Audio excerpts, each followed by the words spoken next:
Gracias, Lucas. Gracias a ustedes, que tengan muy buena tarde. Igualmente. Bien, vamos ahora a cambiar de tema porque en el día de mañana, día jueves, se espera una cumbre histórica en el Vaticano, una cumbre que se llevará a cabo durante 3 días y en donde se tratarán los temas de abuso sexual en la Iglesia Católica. Vamos a hablar de esto con Elisabetta Piqué, nuestra corresponsal.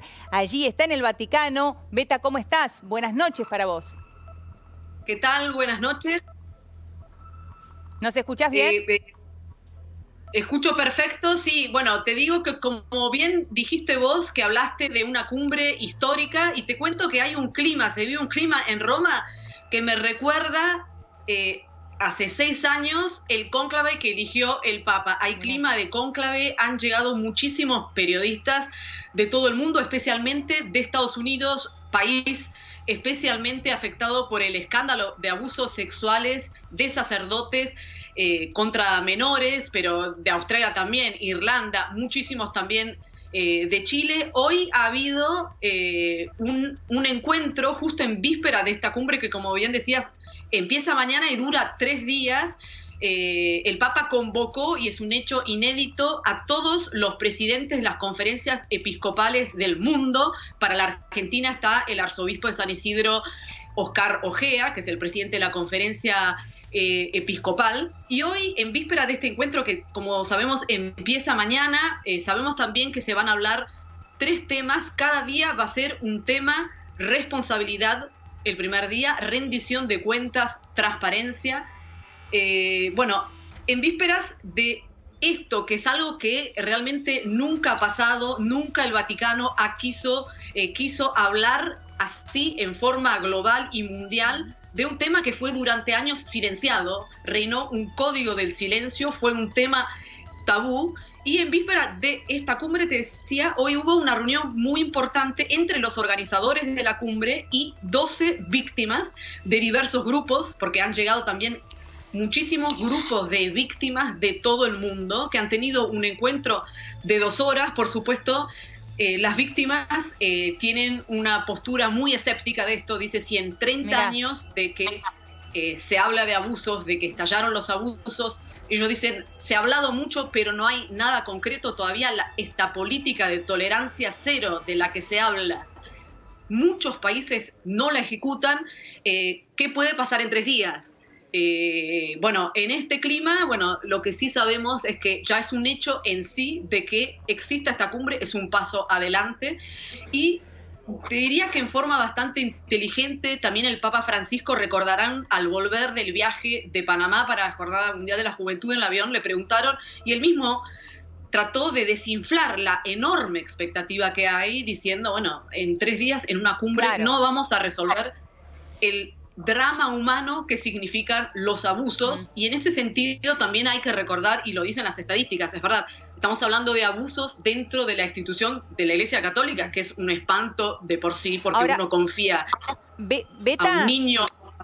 Sí, perdón. Discúlpame, no, varias cuestiones de todo esto que nos has contado muy interesante hasta ahora. En primer lugar, preguntarte, bueno, escribiste una nota muy interesante, una entrevista a un cardenal, si no recuerdo mal, creo que era el cardenal de Chicago, que él decía que estaba en juego la Iglesia Católica en este caso, que no hablaba, que no, lo que no estaba en juego en este momento era el pontificado de Francisco, pero sí la Iglesia Católica. Y pensaba en esto cuando vos al principio decías que la sensación que se está viviendo allí en el Vaticano es la misma que en aquel momento cuando se estaba decidiendo quién iba a ser el nuevo Papa. Sí, y la verdad es que esta es la sensación. Ahí se vive, se reina en el Vaticano en estos días el mismo clima de momento realmente que marca un antes y un después.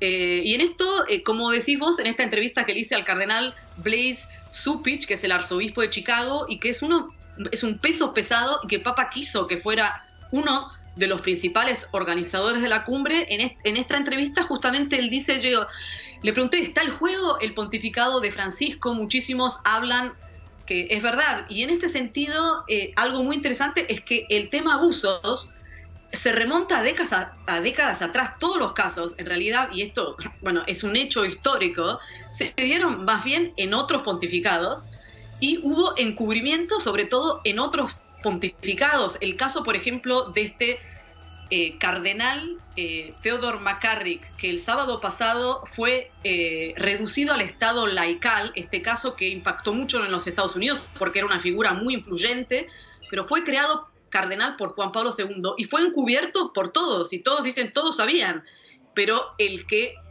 finalmente lo obligó a renunciar fue el Papa, y el que lo redujo al estado laical es el Papa. Entonces, lo que dijo este cardenal Blaise Cupich es algo muy importante, porque al final el pontificado de Francisco, Juan Pablo II, Benedicto, todos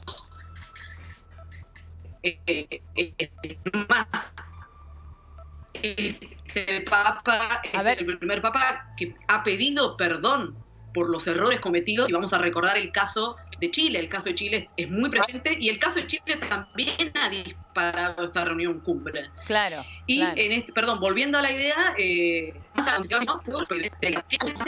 esto lo decía hoy una víctima, si hubieran optado hace 30 años, yo no hubiera sido víctima, un chico muy joven español. Claro. Entonces, es muy interesante ver las víctimas y ver cómo las víctimas también están poniendo en duda la credibilidad de quienes participan en esta cumbre. Claro, por eso son tan escépticos como vos mencionabas recién, ¿no? Y hoy también leía una cuestión clave de una de las víctimas que, bueno, que mucha gente conoce también por la película Spotlight, ¿no? Que decía que en realidad hasta que no se cambien las leyes canónicas y cuando se encuentre que un cura, un cardenal, un obispo es abusador, se lo trate con las leyes civiles, se lo aparte de la iglesia, se lo trate con las leyes civiles, hasta que esto realmente no suceda, nada va a cambiar. Exacto, y también en este sentido hay mucho escepticismo, y en este sentido recordaba el mismo Papa y todos los organizadores, en 3 días no va a cambiar nada, este drama de los abusos, pero los temas claves, aplicación de la ley y aplicación de esta política de tolerancia cero, que se habla mucho de tolerancia cero, pero en realidad solo existe en Estados Unidos, donde la iglesia, que fue especialmente afectada por el escándalo de abusos, tuvo que pagar millones de indemnizaciones a las víctimas, sí elaboró en las últimas décadas protocolos que hacen que sí existe la política que, bueno, un cura comete el crimen, un abuso, y está afuera y debe ser llevado a la justicia civil. Claro. Lamentablemente, y esto lo hablaban estas organizaciones, Bishop Accountability, que tiene una base de datos impresionantes, en países como Brasil, donde vive la mayoría de los católicos del mundo,